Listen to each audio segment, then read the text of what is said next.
take a deep breath and close your eyes. Welcome, wanderer of the web, sleeper of strange hours, and fellow time traveler in search of boredom, dressed as beauty. If your eyelids are heavy, if your thoughts need a place to rest, you're in the right place. Before we begin, do the ceremonial scroll. Tap that like button with the grace of a sleeping cat. Subscribe with the dedication of a monk copying manuscripts by candlelight, and tell me in the comments, from which part of the modern world are you time traveling tonight? Because tonight, we drift not into battlefields or golden palaces, but into silence. You are not in Athens. You are not in Babylon. Not even in Rome. Darling, too loud, too dramatic? No, you have slipped into a city long forgotten, not because it was destroyed in fire or flood, but because it slowly, peacefully, bored itself into sleep. Welcome to Anaka. No, you haven't heard of it. That's the point. You wake up in dust. Not the kind of dust that dances in the sunlight in a poetic cottage. No, this is the thick, flavorless kind. The kind that clings to your eyelashes, dry as old bread. As if time itself got tired of passing and just lay down to nap. You're lying on a stone floor. Cool, rough. It has the texture of a grandmother's heel, sturdy, cracked, and absolutely unforgiving. Your cheek is pressed against it. Your jaw hums slightly from the pressure. A pigeon coos somewhere overhead, and in that sound is the entire emotional range of this city. One tone, indifferent. You sit up slowly. Around you, stone, more stone, beige walls, sun-bleached and pockmarked, stretching upward. Buildings are squat, not in a charming way, like oh, look how cute and low to the ground they are. No, these look like they were built by people who gave up halfway through, designing them cubes. Everything here is a cube. Even the tree in the square looks like it's trying to be square out of social conformity. There is no wind. There are no voices. Only the occasional flap of linen from a window, like someone exhaling lazily.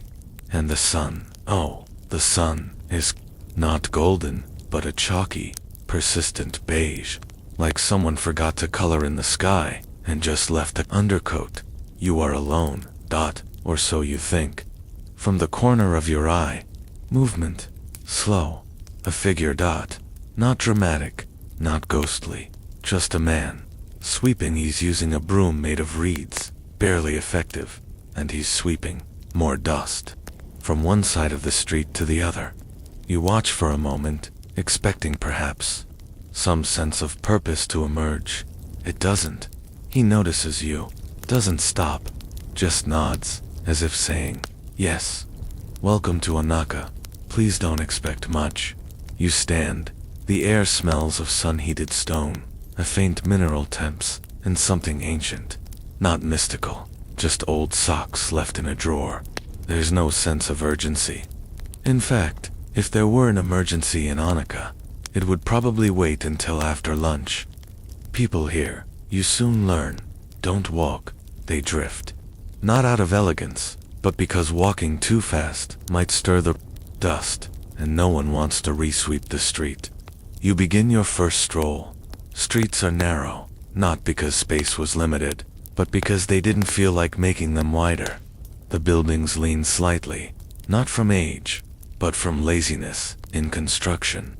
Every corner you turn looks exactly like the last, as if the city planner had one good idea, copied it 600 times, and called it a legacy. But it's not ugly. No. There's a kind of soft melancholy to Anaka.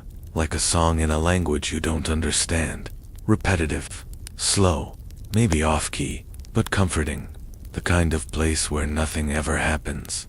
And that's exactly why it's still standing. And so your journey begins. In the city that history forgot not, by violence or tragedy, but simply because it was too slow to catch anyone's attention. But you, lucky sleeper, have all the time in the world. Your footsteps echo. Or rather, they try to. In Anaka, even sound seems reluctant to exert itself. The stones beneath your sandals are flat and sun-warmed, but not warm in a cozy way. More like the feeling of sitting on a car seat in summer after it has quietly baked your thighs. This city, you realize, is a master of discomfort through indifference. You pause at a corner where a small market stall slouches beneath a canvas canopy that has seen brighter centuries. On the table, clay bowls, plain, identical, lacking any trace of artistic ambition. No color, no pattern, just lumps of earth shaped into functional sadness. Behind them sits a man, or perhaps a statue of a man, expertly carved to resemble boredom made flesh. His eyelids droop like soft dough. He notices you, but only just. If you want one, take it, he says. If not, that's fine too. This, apparently, is the full extent of salesmanship in Anaka. You pick up a bowl. It's heavy for its size. The texture is rough, uneven, like someone shaped it while thinking about taxes. You set it back down. He does not blink. You walk on. The alley opens into what must be the town square. A dry fountain sits at the center, bone dry, possibly never filled. Perhaps just a suggestion of refreshment rather than its provider. On a nearby wall, a message has been chiseled in crooked letters. Here, once, thirst was considered optional. You are starting to realize that Anaka was not built for thriving. It was built for enduring. The people here didn't aim to conquer the world. They barely aimed to get out of bed. Children sit along the edge of the fountain. They do not laugh, or shout, or move. One draws shapes in the dust with a stick. A circle, almost. Then a triangle. Then he sighs and stares into the middle distance. You are unsure if this is a game or a spiritual crisis. Across the square, a bakery leans into the shade of its own disrepair. The smell wafts out, not sweet, not savory, just ... baked. Like the scent of hope that has been overcooked and left on a shelf. You step inside.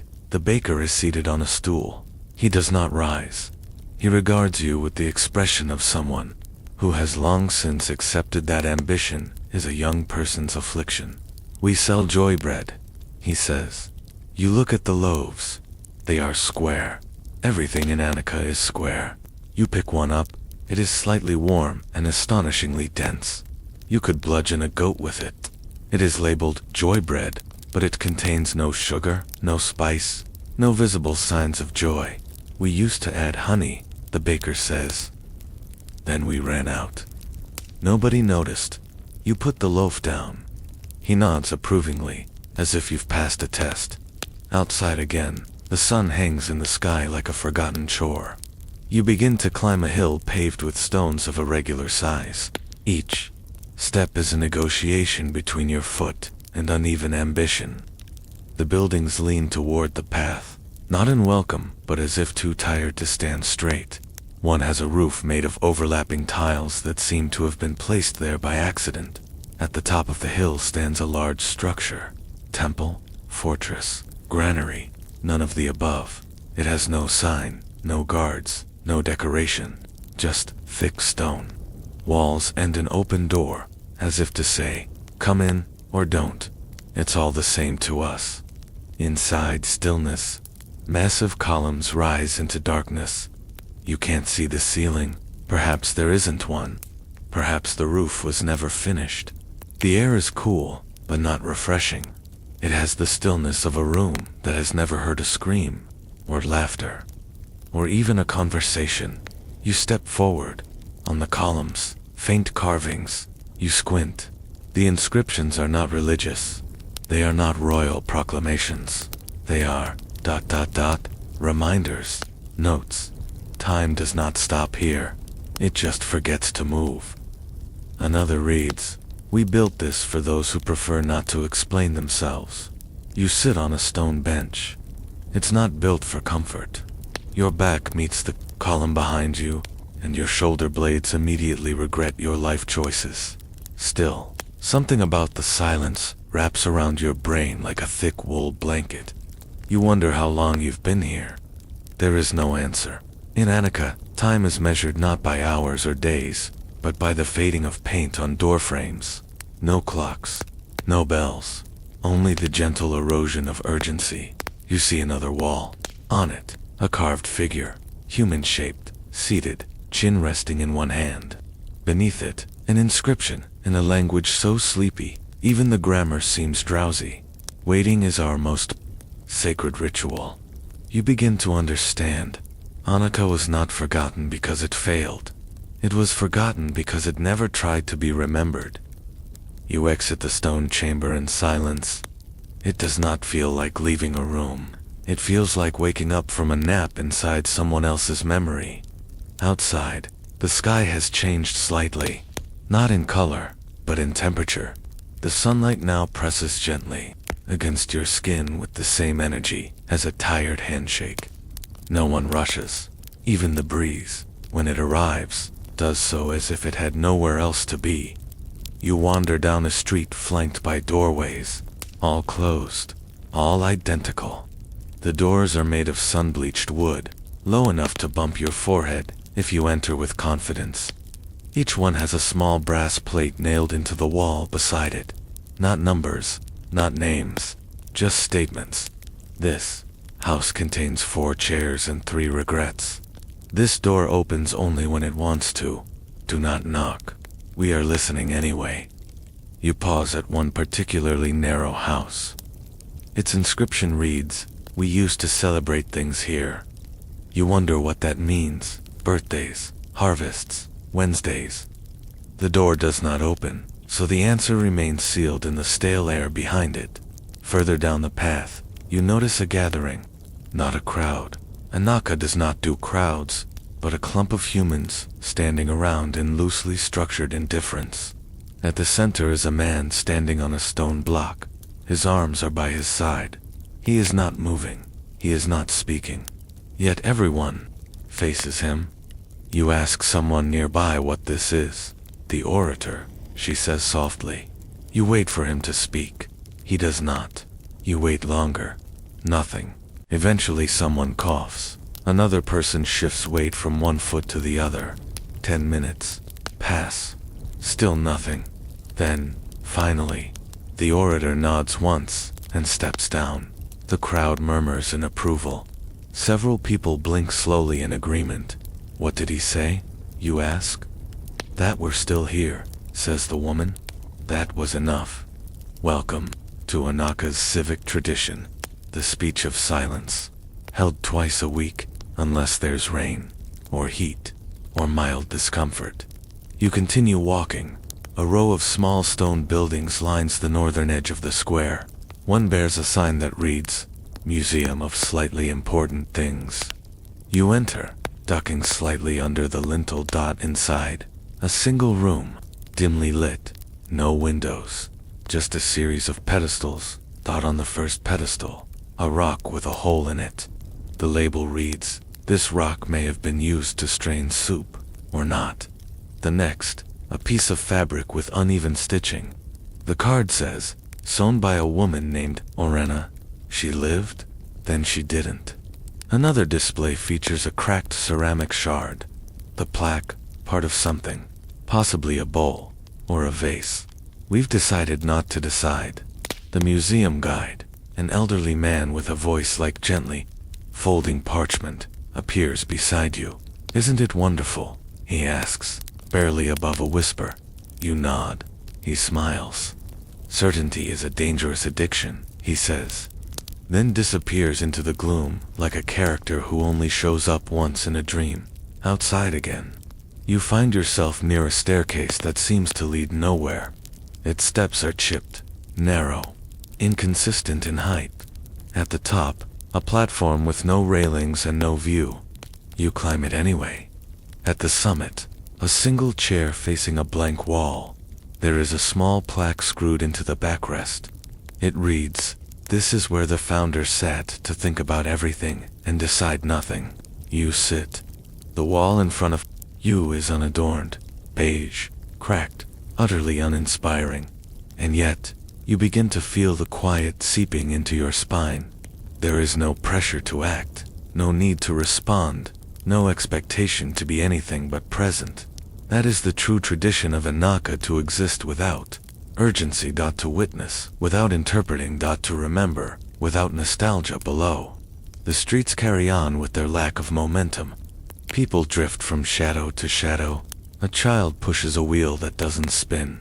Somewhere, a flute plays a note so long and so low you wonder if it might just be the sound of someone breathing through a pipe. Anaka has festivals. You learn this from a woman selling flat, flavorless cakes dusted with powdered patience. She offers you one for free, but says you must eat it slowly. We don't believe in rushing joy, she says. You ask about the next festival. She shrugs. Depends. If the clouds line up. If the animals sleep at the right time. If enough people feel like clapping. What is it for? You ask.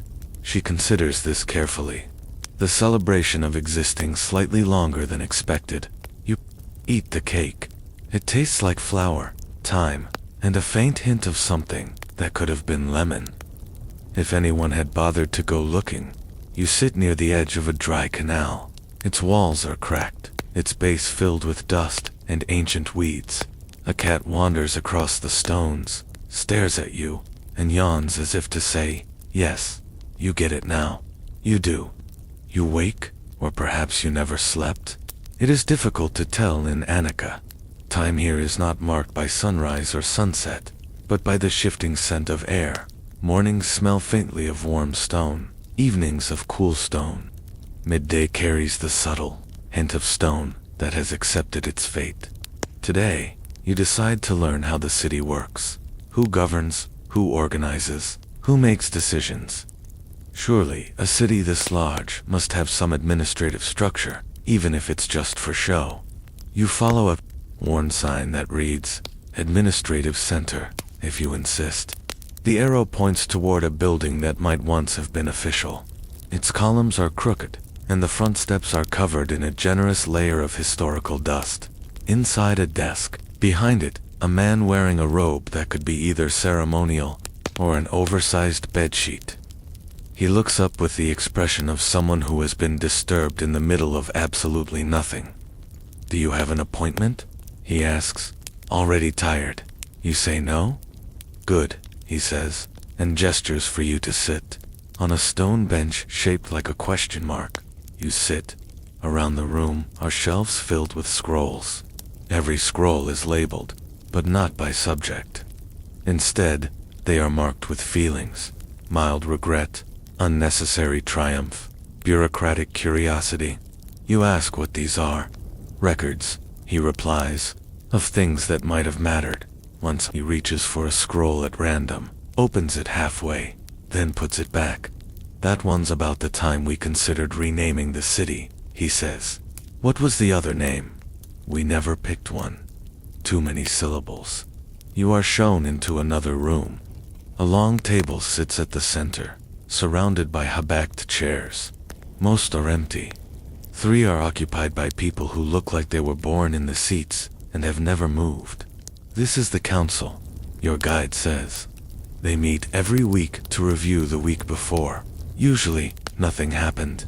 Occasionally, something almost happened. The council is in the middle of a vote. Do we repaint the gate? One man asks. A woman sighs. We don't have paint. Then, let us vote not to repaint it. They all raise one hand slowly. The motion carries. They look at you. You're a visitor, says one. Would you like to vote? You say yes. Too late, she says. Votes close the moment they begin. You are led to the back of the building, where a wall of drawers stretches from floor to ceiling. Each drawer has a small iron handle and a label. You pull one open at random. Inside, a spoon. The label reads, Petition number 492, 2 issue longer. Spoons for communal stew bowl. Denied. Another drawer. A feather. Proposal number 781, to allow birds inside the library. Approved, then quietly ignored. A third drawer. Empty. The card inside says, Request lost before submission. You ask if these drawers serve any modern function. They are mostly decorative now, your guide says. Symbols of intention. You leave the administration building no more informed than when you entered, but somehow you feel comforted. In Anaka, inefficiency is not a flaw. It is a cultural achievement. You pass a wall, carved with writing. Not inscriptions of law or sacred text, just random sentences from over the years. It is called the Wall of Provisional Decisions. We were going to fix the roof. We almost created a holiday. We discussed the concept of roads. We agreed not to rush the matter. A man walks by and touches the wall with 2 fingers, a quiet ritual. You mimic him, and for a brief moment you feel like a citizen. Later, you find yourself in a room labeled the Department of Unused Ideas. Inside are piles of scrolls and sketches. Someone once tried to design a monument shaped like a sigh. Another person invented a type of boot that slows walking to encourage reflection. The department head greets you. We collect ideas no one wanted, he explains, to prevent waste. You ask what happens to them. We keep them, he says. Ideas need somewhere to sleep. You begin to understand the logic of Anaka progress. Is not linear here. It is circular, spiraling, looping like smoke from a lazy fire. Decisions are treated like old cats. If you feed them enough, maybe they'll stick around. If not, someone else will deal with it in a century or 2. You sit in a courtyard filled with cracked tiles and overgrown vines. The vines are not invasive. They merely grew because no one told them not to. A boy walks by balancing a jug on his head. He is not practicing. He is simply doing what his grandfather did. You ask him where he is going. I don't remember, he says, but I'll know when I get there. You nod. In Anaka, that counts as excellent navigation. Word begins to spread that something is happening. Not loudly, of course. There are no parades, no bells, no shouts from balconies. Just murmurs. Gentle, hesitant murmurs, like the sound of socks brushing across worn floors. It is said in cautious, half-whispered tones that a festival is approaching. No one knows what kind. No one remembers why. But someone found an old stone tablet beneath a bench that says, "Celebrate here when you feel like it." Apparently, now is the time. You find yourself drawn to the main plaza. It is slightly cleaner than before. The dust has been relocated, not removed. People have placed candles on windowsills, but most are unlit. Some have been replaced with stones painted vaguely in the shape of fire. Anaka, it seems, is committed to the idea of celebration. If not, the energy of it. The baker has made more joy bread. This time it's sprinkled with something that might be herbs, or just really optimistic moss. You take a piece. It is both heavier and lighter than expected. The duality confuses your jaw. In the center of the square, a stage has been built. Not raised, not decorated. Just a slightly flatter patch of ground, with a circle of rocks around it. A woman stands in the middle. She wears a robe stitched with symbols that might be sacred, or could just be patterns made by an unfocused mind. She begins to speak. Today we honor the moment between intention and inaction. The crowd nods. Slowly, she continues. We gather not to change, but to notice. Not to move, but to recognize stillness. A small child begins to fidget. The mother gently hands him a stone. He holds it with the solemnity of a future bureaucrat. Drums begin. Not loud, just a single, slow rhythm, like a heartbeat that's nearly forgotten its purpose. Boom. Pause. Boom. Longer pause. Someone misses a beat. No one cares. Dancers appear. They wear flowing garments that seem to trip them as they move. The dance consists mostly of slow turns and long gazes into the distance. It is less a performance than a beautifully synchronized hesitation. You are handed a mask. It is made of soft leather, shaped vaguely like a human face thinking about sleep. You put it on. The world feels slightly further away, slightly more bearable. A man walks past handing out ceremonial tasks. Would you like to carry the empty jar? He asks. You agree. The jar is large, clay, and as promised, completely empty. Your job is to carry it from one side of the plaza to the other and set it down without explanation. You do this. Several people clap, or they mean to. They raise their hands slightly and then change their minds. It is perfect. As night falls, lanterns are lit. Not all of them. Some remain dark, either forgotten or honored in their unlit form. The sky above Anaka is a dull purple, speckled with stars that seem to pulse in agreement with the slow, rhythmic breathing of the city itself. Music plays again, this time a flute, and something that might be a broken lyre. The notes fall like drops of water down a cracked jug. You sit on a bench, watching a pair of elders slowly wave ribbons in the air. They're not dancing. They're remembering what dancing felt like. At one point, someone begins a chant. It has no words, just a long, low note, sustained by different people at different intervals. You join in, not because you understand, but because you feel invited. To not understand, that is Anaka's gift. You don't need to know. You just need to notice. As the festival winds down, people begin to lie on the ground, not out of exhaustion, just because standing became unnecessary. You lie down too. The stone is cool.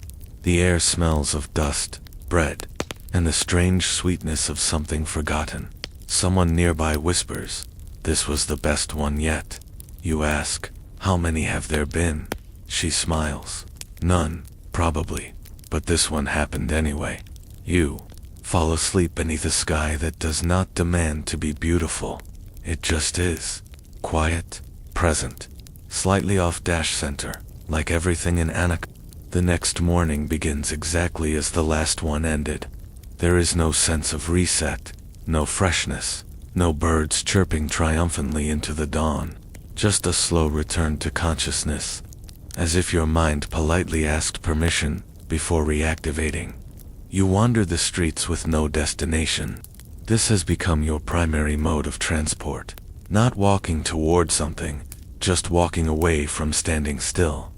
The stone beneath your feet is warm again, gently, like it's holding on to the memory of sun without trying to impress anyone. Eventually, you reach a building that looks marginally more curious than the others. A carved sign above the door reads, "The Library of Unread Thoughts." You hesitate, as one does before entering anything that might contain responsibility. Then you push the door. It opens too smoothly, which is suspicious in Anaka. Inside, silence. Not the silence of absence, but the silence of presence. The kind that feels thick, textured. It clings to the walls like old wallpaper. The shelves stretch endlessly, filled with scrolls, tablets, leather-bound volumes, wooden planks, and bundles of twine holding together collections of leaves. Each item is labeled, not by title or author, but by mood. Doubtful curiosity, regret mixed with laziness, unsent apologies. Poetry written during long baths. You step forward. The floor creaks once, then decides not to again. The librarian approaches. She is tall, wrapped in a robe that appears to have been stitched from discarded curtains. Her voice is a whisper, but not for secrecy. It's just the volume people. Default to when nothing needs urgency. Looking for something specific, she asks. You pause. I don't think so, you reply. She smiles. Perfect. She gestures toward the far end of the room. We keep the unspoken questions in that corner. The unsatisfying answers are across from them. Try not to mix them up. You begin to wander. A scroll catches your attention. Its tag reads, "Plans that were too complicated to explain." You open it. A diagram. Arrows pointing in every direction. No labels. No key. It is beautifully useless. Another volume. Lullabies for people who never slept.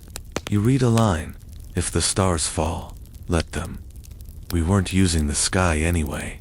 You sit at a reading bench, carved from a single slab of wood. The bench is slightly too high to be comfortable, slightly too low to be dignified. This, you suspect, is intentional. Across from you, a man reads a tablet while holding a small rock in his hand. It helps balance the content. He explains, unprompted. You nod. This makes no sense. That means it fits here. You explore deeper. A doorway leads to the Hall of Forgotten Authors. Statues line the corridor. Some are just outlines, half-carved, as if the sculptor got bored midway through and decided to go take a nap instead. Each plinth bears a single sentence. She wrote 983 stories, none of which had an ending. He described the forest so well that no one needed to visit it. They debated philosophy with themselves and lost. You stand before one labeled simply, you. The statue is blank, a mirror. Your face, reflected in stone. You blink. Nothing happens. The librarian appears again. Many come here toward the end of their visit, she says, to remember what they almost thought about. You follow her into a small alcove where words hang from strings. Literally, words, written on scraps of paper, dangle in the air. Each moves slightly, stirred by breath. Take one, she whispers. You reach for a word. Stillness, you pocket it. It feels warm, somehow, like it belonged to you before you ever arrived. In a final chamber, you find a single book resting on a pedestal. It is heavy. The cover is blank. Inside, every page contains one sentence. I wonder if I mattered. You. Read it again. It has been handwritten thousands of times. In different scripts, languages, levels of ink. Some neat, some scribbled, some smudged by something that might be tears or tea. You close the book at the exit. A wall allows visitors to write a single thought before leaving. You pick up the charcoal and inscribe your sentence. It takes a moment. You consider silence. You consider irony. You settle for honesty. I was here. I wasn't in a hurry. And you leave. It begins with an invitation, which arrives as a folded napkin, tucked under your door. No seal, no name, just a scribbled note. You've been selected to observe the council. Attendance optional, snacks provided. Naturally, you go. The council hall is not grand. It looks like a forgotten bathhouse or an ambitious garden shed. The floor is made of cracked marble, and the chairs are mismatched, some wooden, some made from large stones. One clearly borrowed from a child's puppet theater. Inside, 7 council members sit around a circular table, or more accurately, near the table. One leans on it. Another sits backward in their chair. One is on the floor. No one seems to mind. They greet you with soft, expectant nods. Not the kind that say, welcome, but the kind that say, we don't know what this is either. The meeting begins. Let us address the first matter, says the oldest council member, whose name might be Wisera, or possibly just that one with the hair. The fountain in the North Square, she continues. Is it broken? Or is that how it works now? Murmurs. Well, it drips, says another member, but not in a consistent pattern. More like ... musical rain. Is that bad? Is musical rain ever bad? They pause. Someone chooses a date and forgets to stop. After a full minute, they decide. We will agree that the fountain is now interpretive. You're handed a notepad labeled Observer's Impressions. Inside, the first page reads, please do not write anything decisive. The second topic is harder. The trees near the western edge are growing in a circle. A woman with ink-stained hands raises an eyebrow. Do we think they're planning something? Another replies, they're trees. Yes, but are they acting like trees? Or pretending to? They call a vote. 3 vote yes. 2 vote no. 2 abstain. It is declared. No action will be taken, but heightened awareness will be encouraged. You're offered a small biscuit during the intermission. It tastes like something that used to be exciting, but has since made peace with blandness. The third issue is more abstract. Do we still believe in time? A long silence. Then a man with a shawl woven from old festival banners speaks. Time continues, but only when we notice. Heads nod. Then let us agree not to notice. Motion passed, unanimously. You ask a nearby member if they ever reach conclusions. Oh yes, he replies, but only by accident. The final topic is brought forth with great solemnity. The pigeons. Ah yes, the pigeons. Apparently, they've begun to organize. Not aggressively, just ...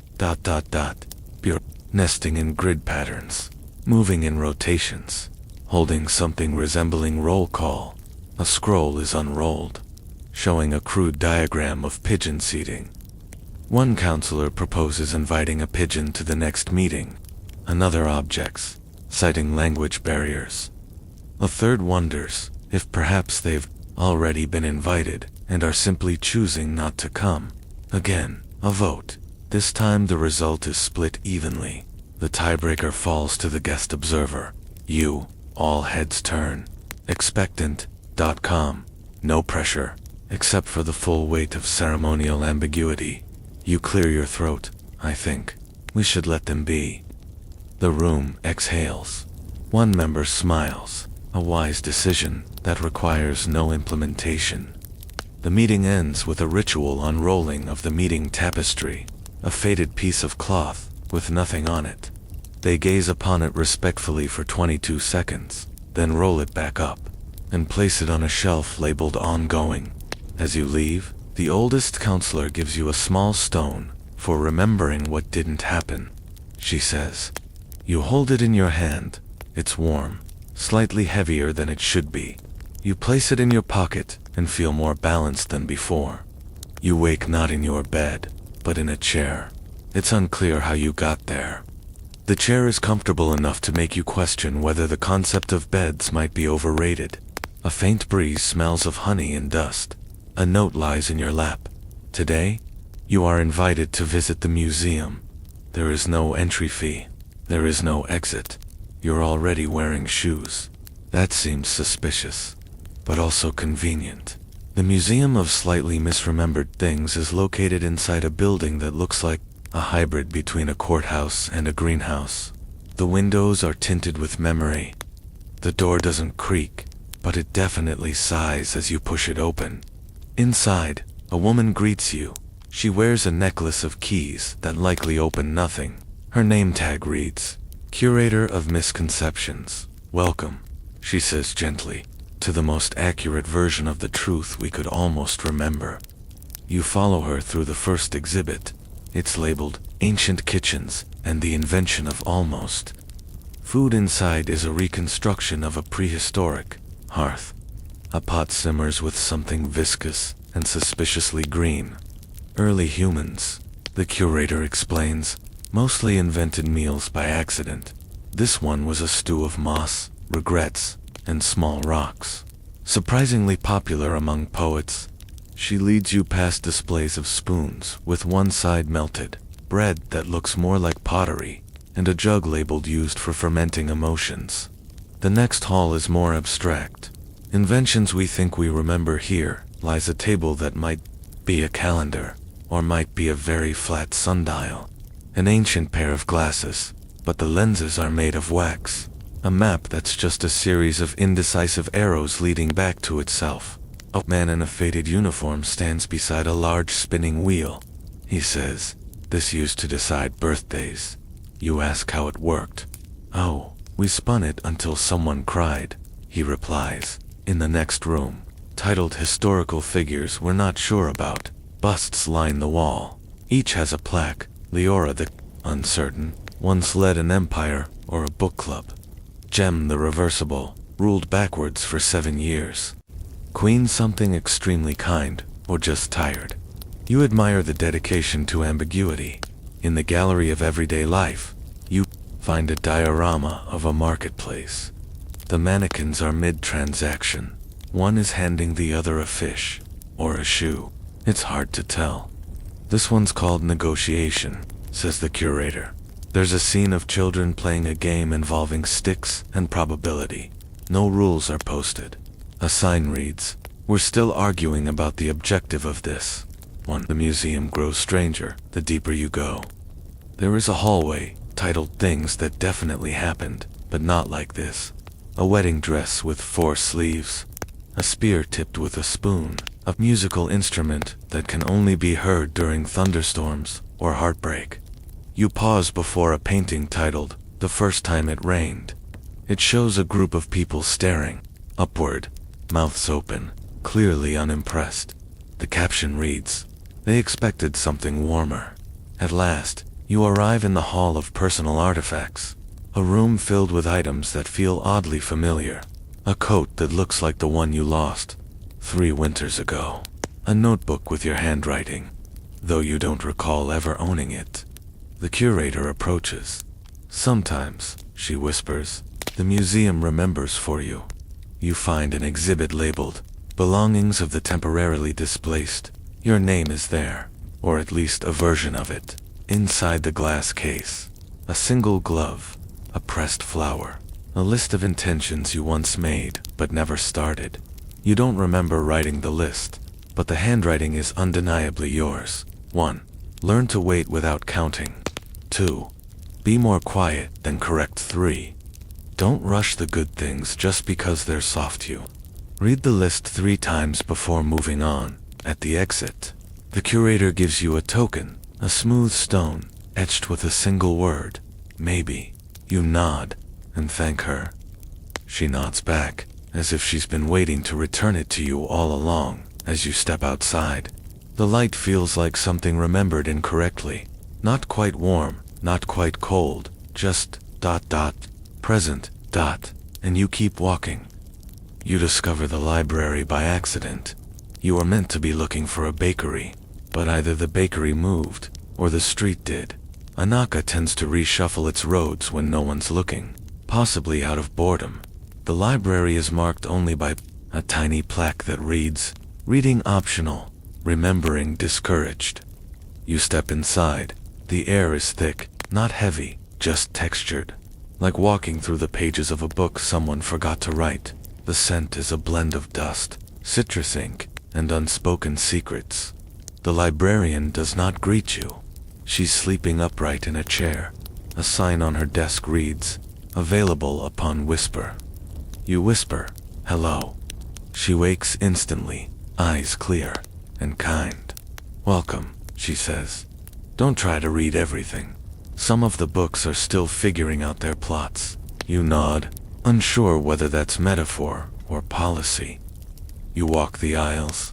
The shelves aren't arranged alphabetically or thematically. They're organized by mood. One row is labeled "Mild Regret." Another says "Wistful Conspiracies." The largest section is simply marked "Unfinished Business." You pull out a book. The title is "The History of What Could Have Happened." It opens with a sentence that seems to rearrange itself the longer you look at it. At first, it reads, "Once upon a time, something nearly occurred." Then it becomes, "Once upon a time, someone hesitated, and that was enough." You put it back carefully. Another book whispers when you touch its spine. You hear a voice say, "Please be gentle. I remember too much." You choose not to open that one. In the center of the library is a chair that faces nothing in particular. People occasionally sit in it, stare into space, then get up and walk away slower than they arrived. You sit, you stare. Nothing happens, which feels like exactly what's supposed to. After a while, you visit the Whispering Archive. It's a small room filled with scrolls, not books. None of them are labeled. The room itself is hushed, but not quiet. It hums like a forest at dusk. You unroll a scroll and find not words, but textures. The scroll feels cold in one section, warm in another. One patch smells like salt water, another like cinnamon. You realize these are memories too soft for language. A man next to you taps your shoulder. "Some scrolls read us," he says. He hands you one with trembling fingers. You touch it. For a brief moment, you feel exactly how it felt to walk home barefoot during summer rain at the age of 7. You don't know whose memory it is. It doesn't matter. The sensation passes. You're handed a small card before you leave the archive. It reads, "Borrowed nothing, returned everything."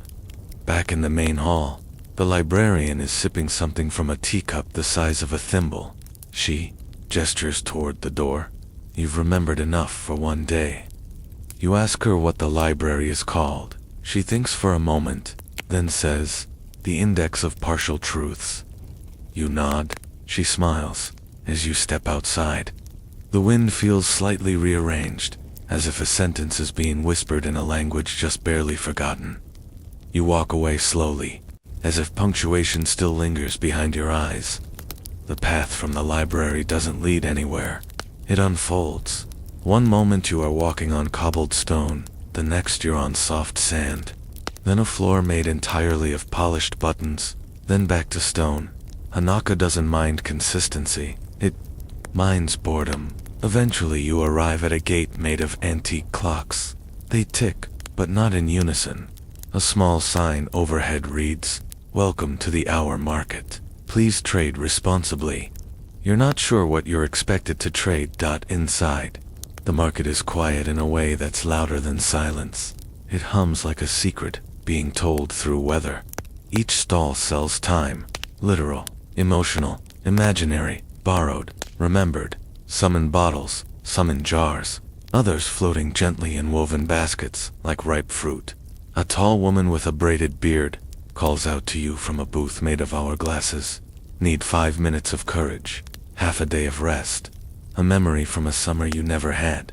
You politely decline, unsure of your exchange rate. She smiles anyway.